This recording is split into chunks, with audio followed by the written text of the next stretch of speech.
తమ్ముడు తమ్ముడు హలో ఏరా తమ్ముడు మాట్లాడా? చెప్పురా తమ్ముడు చెప్పన్నయ్యా. తమ్ముడు ఏంటి ఏంటి ఏంటి ఫోన్ చేసావు, ఏంటి సంగతి చెప్పు. హలో చెప్పు. వినపడుతుందా? వినపడుతుంది. నీకు వినపడుతుందా? వినపడుతుంది వినపడుతుంది. నీకు వినపడుతుంది అంటే పర్లేదు, బాగానే పని చేస్తా. ఇప్పుడు చెప్పు. నీకు బాగా పని చేసిందా? నేను చేస్తూనే ఉంటాను కానీ నీకు బాగా పని చేసినాక నేను వదిలిపెట్టనులే కానీ నేను నీకంటే చేత పిచ్చినా కొడుకు కానీ చెప్పు. ఎందుకు గొడవలు ఎందుకు తమ్ముడు? నేను అనేది ఏంటంటే ఫైనల్ గా మనందరం అన్నల తమ్ముళ్ళలాగా ఉందాం. ఇప్పుడే అన్నల తమ్ముళ్ళలాగా ఉందాం. ఒకరు చిట్టు కావటం, మతాల మధ్య చిట్టులు పెట్టి కావటం ఇది మనకు వద్దు తమ్ముడు. ఇదే మాట మీ వాళ్ళకు కూడా చెప్పుకో, మా వాళ్ళకు కూడా మేము చెప్పుకుంటాం. చెప్తే తమ్ముడు పనికి మాలితనంగా ఎవరు చేసినా కూడా వాడికి గుద్దల నుంచి తీస్తాను నరాలు. ఏంటి ఎవడు నాతో మద్దతు ఇచ్చేసిన పడ్డా గుద్దల నుంచి నరాలు తీసి మెళ్ళ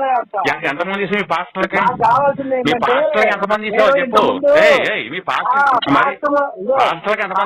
గుద్దల నరాలు తీసా, ఆల్రెడీ ఒకరికి తీసా.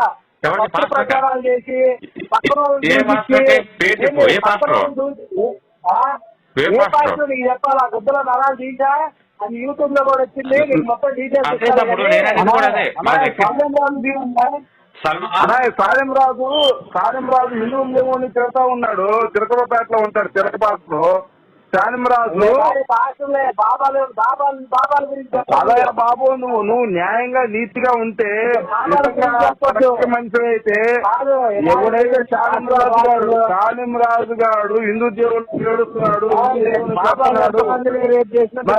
అదే నాకు అర్థం కాదు. బాబాలు ఇప్పుడు గడ్డి ఎవరు తిన్నా గడ్డి ఏ బాబా అయినా ఏ కృష్ణుని ఇంటికి వెళ్ళి నువ్వు హిందూ మొత్తం దగ్గర మీ యేసు చెక్క ముక్క మేరీ వ్యభిచారం అని చెప్పారా? చెప్పలేదు కదా.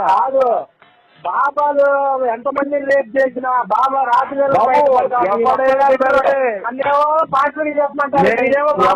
ఎప్పుడు తప్పు చేసినా జైల్లో పంపించడానికి మేము సిద్ధంగా ఉన్నాం. పాస్టర్కే 100 కోట్లు అంటారు. మన సొమ్మంతా ఆ ఎలక్ట్రల్ బాండ్ కింద దోచుకుంటుంటే మాట్లాడరు. బాబు కమల్ సతీష్ కి ఎన్ని కోట్లు సంపాదించాడు? ఎవడమ్మ కూడా సొమ్మని వాడు మరి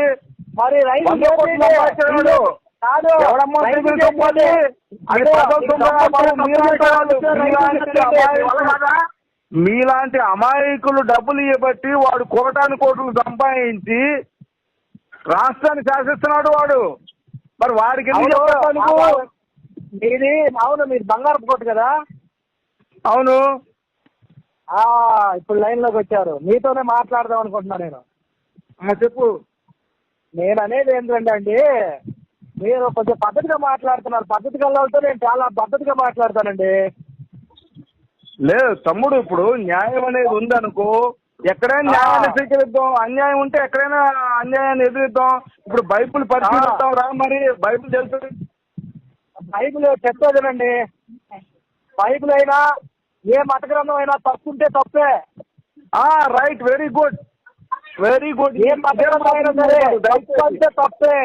నాకు బైబిల్ కాదు, నాకు ముఖ్యం, మానవత్వం ముఖ్యం, భారతీయ ఈ మాట మీద నిలబడని ఒక్కసారి ఇదే మాట మీద నువ్వు ఒక అరగంట నిలబడని. అరగంట కాదు, 2 గంటలైనా నిలబడతా. నేను ముసలి కాదు కదా.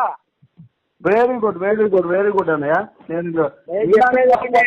చెప్పేది సరే, ఇదిగో నేను చెప్పేది బాబాయ్. పెద్ద ఆయన అనుకుంటా మీరు. ఏంటంటే మరి మనం అందరం ముందు మత పిచ్చి అనేది పక్కన పెడదాం. పార్టీలా మాట్లాడుకుందాం.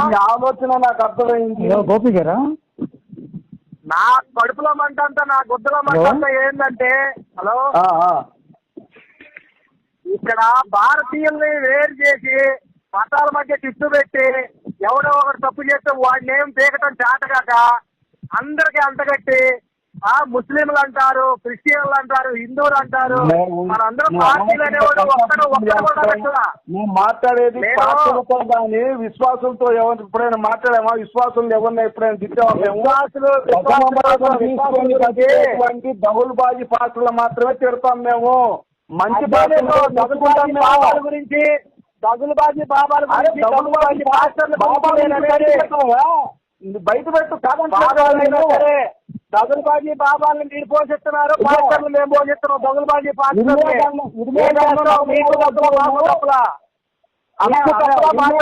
మీరు బాబాలకు వేల కోట్లు ఇచ్చారు.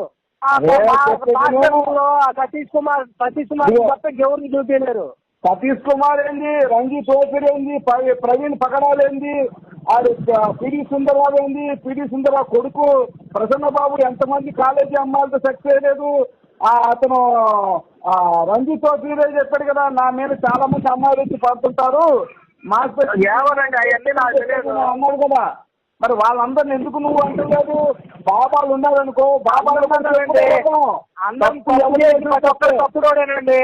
తప్పు చేసిన వాడిని గుద్దల నరాలు చేస్తానని ఇందాకనే చెప్పానండి. మరి చేసిన వాడిని ఎవరిని వదిలిపెట్టను. తప్పు చేయకుండా ఉద్యోగ మతాల మధ్య చిచ్చులు పెడితే ఏంది ఎట్లా తేల్చాలి అట్లా తేలుస్తా నేను. మతాల మధ్య చిచ్చు పెట్టే వాళ్ళని. మతాల మధ్య చిచ్చు కదా మేము పెట్టేది. హిందువుల్ని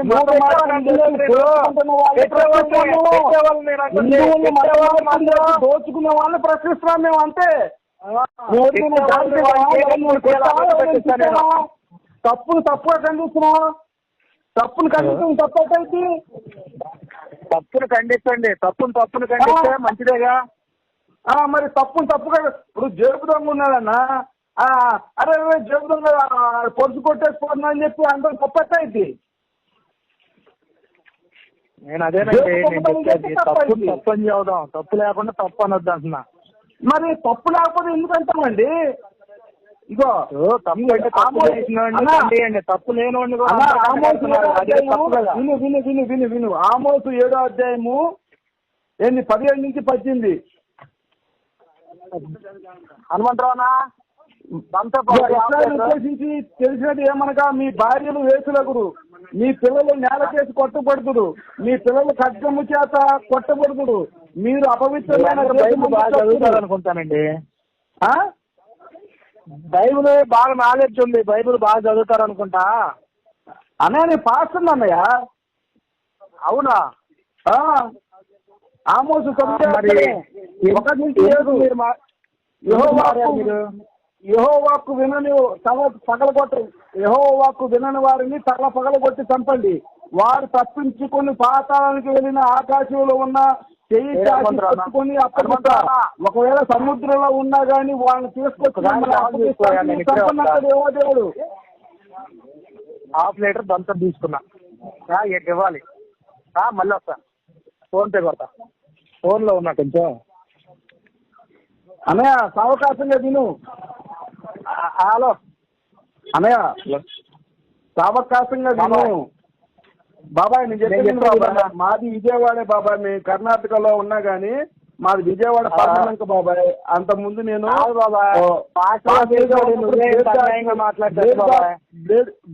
బ్లేడ్ బ్యాచ్ లో ఉండేవాడిని బాబాయ్. నేను ఉన్నప్పుడు బ్లేడ్ బ్యాచ్ గా ఉండే నేను చెప్పాబాయ్. కాదు పాస్టర్ గా చేసినోడివి అక్కడ ఇన్ని అన్యాయాలుగా మాట్లాడితే అట్టా చెప్పు బాబాయ్. ఇప్పుడు పాస్టర్ అయితే మాత్రం తప్పు పెంచకూడదా బాబాయ్? నేను ఇందాకనే చెప్తాగా, ఎవరైనా తప్పు చేసినాడు తప్పే.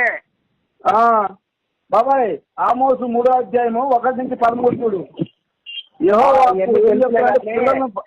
పిల్లలను బండకేసి కొట్టి చంపిస్తానంటాడు యెహోవా. ఎవరైనా వ్యభిచారం చేస్తే వాళ్ళ ఆడవాళ్ళ లంగా పైకెత్తి వాళ్ళ మానాన్ని చూపిస్తానంటాడు యెహోవా. ఆమోసు 3వ అధ్యాయము 1-13.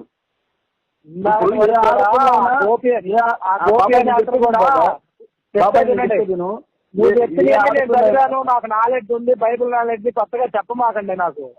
అరే ఈ తప్ప కాదా? పిల్లల్ని నేలకేసి కొట్టి చంపడం తప్ప కాదా? మరి ఇంకోటి చెప్తున్నా, ఇప్పుడు దాకా నేను అనలేదు కానీ. హలో చెప్పాబాయ్.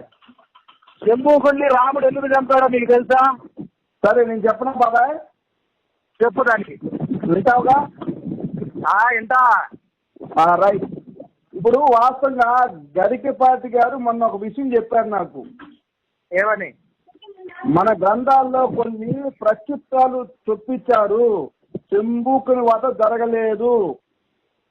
జరగలేదా? అది, మొన్న కాదు, గరికపాటి మీకేమో జరగలేదు. బాబాయ్ నేను చెప్పేది బాబాయ్ నేను చెప్పేది నువ్వు. అరే నేను చెప్పేది బాబాయ్. గరికపాటి గారు మా చెప్పు. నువ్వేం వేదాలు చదవలేదు కదా. శంభూకుని వద మాకు తెలుసు బాబాయ్. ఒక మనిషి ఆశ ఉండొచ్చు, అత్యాశ ఉండకూడదు. శంభూకుడు అనేవాడు అత్యాశపరుడు. ఈ భూమండలాన్ని తనే పాలించి ఈ భూమండలాన్ని నాశనం చేయడానికి ఒక సంకల్పం తీసుకొని ఏంటి ఆ సంకల్పం చేత ఈ నాశనం చేయాలని అనుకున్నటువంటి ఒక వ్యక్తిని రాముడు బాణంతో చంపినట్టు ఉంది. కానీ అతని సంకల్పం చెడ్డది కాబట్టి చనిపోయాడు శంభూకుడు అనేవాడు. అది ఏ క్యాస్ట్ అయినా కానీ ఇప్పుడు బ్రాహ్మణ కులంలో ఉన్నవాడు హత్య చేసినా హత్యే, అలాగే కమ్మ కులంలో ఉన్న వాళ్ళు హత్య చేసినా హత్యే, అలాగే మాదిగా ఎవరైనా కానీ హత్య చేస్తే హత్యే. ఎవ్వరు ఏ కులంలో హత్య చేసినా హత్యే అది. కాబట్టి కులానికి అనుగుణంగా మాట్లాడటం కూడా తప్పు. శంభూకుడు శూద్రుడు అంటారు. శంభూకుడు శూద్రుడు కాదండి. శంభూకుని వద జరిగింది ఏంటంటే అతను ఈ భూమండలాన్ని నాశనం చేయడానికి వరం పొందడానికి అతను ఒక తపస్సు ఆరంభించిన తర్వాత ఘోరమైన తపస్సుకి ఆ దేవతామూర్తులు అదిలిపోయి ఇతను ఒక వరాన్ని తీసుకొని మమ్మల్ని నాశనం చేయాలని చూస్తున్నాడు. కాబట్టి ఇతన్ని సంహరించి మహాప్రభువాన్ని దేవుణ్ణి వేడుకుంటే ఆ ఉపద్రవాన్ని తగ్గించడానికి శంభూకుని వధ జరిగిందని చెప్పి రాయబడింది.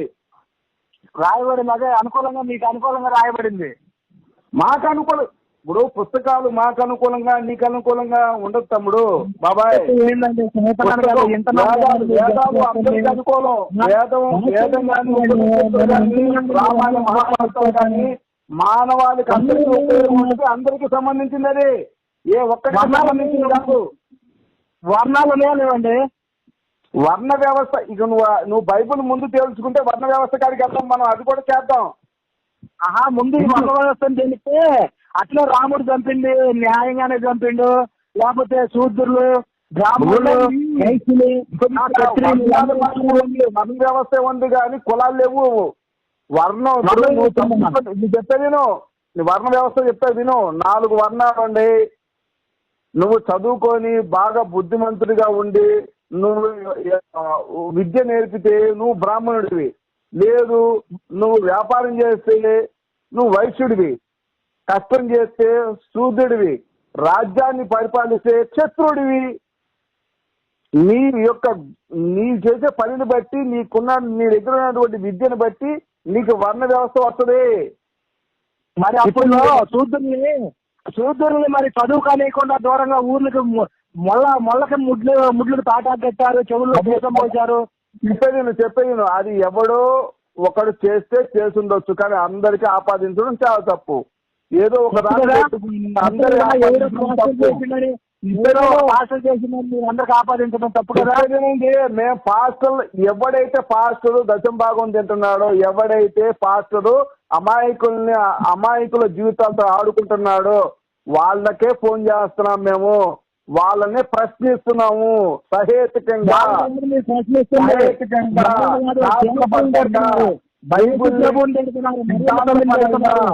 చెప్పేదేనండి, సిద్ధాంతపరంగా సహేతుకంగా బైబుల్ని శాస్త్రీయంగా మేము ప్రశ్నిస్తున్నాం. ప్రశ్నించడం తప్పు కాదు. బిఆర్ అంబేద్కర్ గారు ఈ దేశానికి ఇచ్చినటువంటి అద్భుతమైన హక్కు ఏంటంటే వాక్ స్వాతంత్రం. రాజ్యాంగ పరిధిలో పార్లమెంటరీ భాష మాట్లాడడం తప్పు లేదు, ప్రశ్నించడం తప్పు లేదు. అదే ప్రశ్నించుతున్నాం మేము. నేను బైబుల్ చెప్పేది బాబాయ్ నేను చెప్పేది బైబుల్ నేను ఇంత ముందు నాకు 400 మంది విశ్వాసులు ఉన్నారు. నేను బైబిల్ అంతా చదివిన తర్వాత ఈ బైబిల్ ఇంత దుర్మార్గం ఉంది, ఈ బైబిల్ ఈ దేశానికి హానికరం అని చెప్పేసి నేను బైబిల్ చర్చి మూసేసి ఉన్నది ఉన్నట్టు ప్రశ్నిస్తున్నావు. నేను కానీ, గోపి గారు కానీ, భరసింహ గారు కానీ, కరుణాకర్ సుగుడు గారు కానీ, జనశక్తి లలిత్ కుమార్ కానీ అందరం కూడా మేమందరం ప్రశ్నిస్తున్నాము. మిమ్మల్ని రక్షించడానికే మా ప్రయత్నం కదా. మమ్మల్ని రక్షించే ప్రయత్నంలో మమ్మల్ని తిట్టి మా నమ్మకాలు ఆ దేవుళ్ళని తిడతారు. అరే ఇప్పుడు నేనేం చెప్తున్నానయ్యా, నువ్వు చర్చికి వెళ్తున్నావా? నేను చర్చికి వెళ్తున్నావా?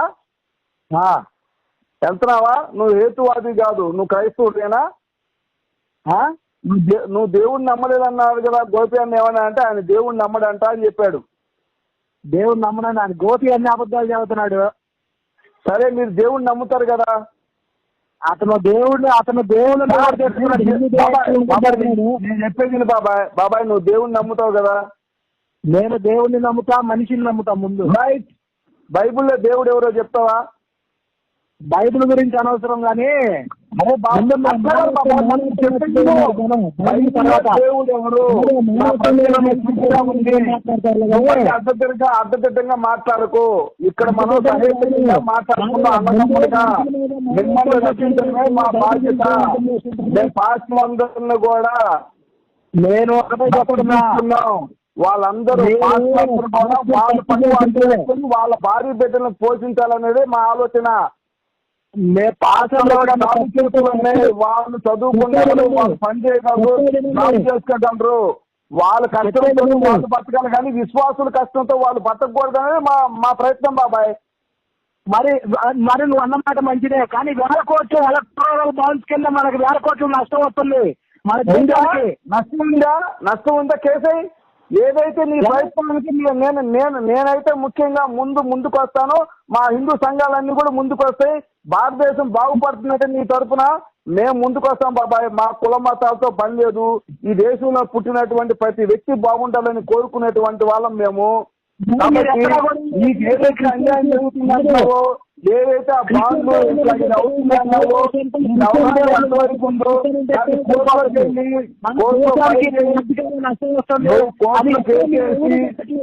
సార్ నేను చెప్పేది, నీకు ఎవరి మీద అనుమానం ఉంది? కాంగ్రెస్ మీద అనుమానం ఉందా? బీజేపీ మీద అనుమానం ఉందా? బీఎస్పీ మీద అనుమానం ఉందా? లేదంటే తెలంగాణ పార్టీ టిఆర్ఎస్ మీద అనుమానం ఉందా? దేని మీద అనుమానం ఉంది? కేసీఆర్ ఇబ్బంది లేదు.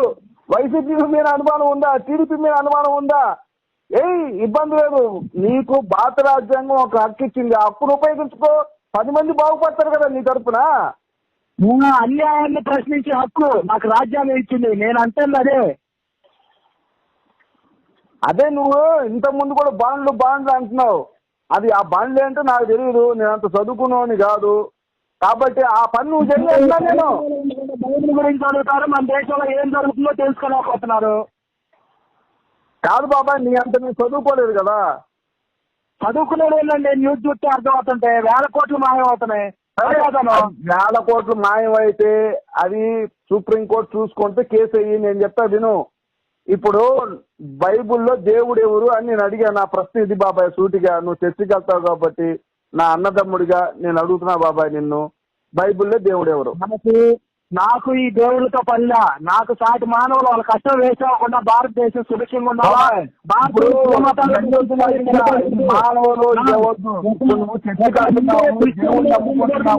బైబిల్లో దేవుడు నా ప్రశ్న సూటిగా ఉంది, చుట్టూ రాకుండా సూటిగా ఉంది. నా ప్రశ్నకి జవాబు చెప్పు దయచేసి. నా ప్రశ్న కూడా సూటిగా ఉంది. ఇప్పుడు నేను అంటుంది ఏంటంటే గోపి బోటోళ్ళకి అక్కడి నుంచో డబ్బులు వచ్చి క్రిస్టియానిటీని తిట్టండి, ముస్లింలు తిట్టండి, గొడవలు పెట్టండి, దేశానికి జరిగే నష్టం అసలు మర్చిపోండి అన్నట్టు చెప్తుంటే నాకు అందుకు కోపం వస్తుంది. ఇక గోపి గారు ఎవరు తిట్టరండి. అతను వేరే వాళ్ళు తిట్టే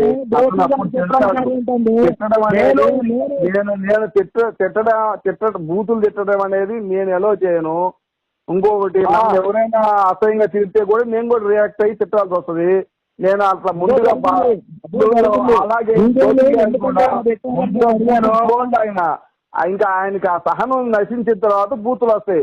కానీ బూతులు ఎవరు మాట్లాడినా అది కరెక్ట్ కాదనేది నా భావన. తప్పు. పాయింట్ టు పాయింట్ మాట్లాడుకుందాం, మనం భారతీయుల్లాగా ఉన్నాం, భారతీయ తత్వాన్ని కాపాడుకుందాం. కరెక్టే. నేను ఒక మాట చెప్తా విను. ఇప్పుడు దేవుడు ఎవరనే ప్రశ్నకి నేను సమాధానం చెప్తా విను. యెహోవా ఆమోసు. ఏ దేవుడైనా అది విశ్వాసం అండి. మనం కష్టం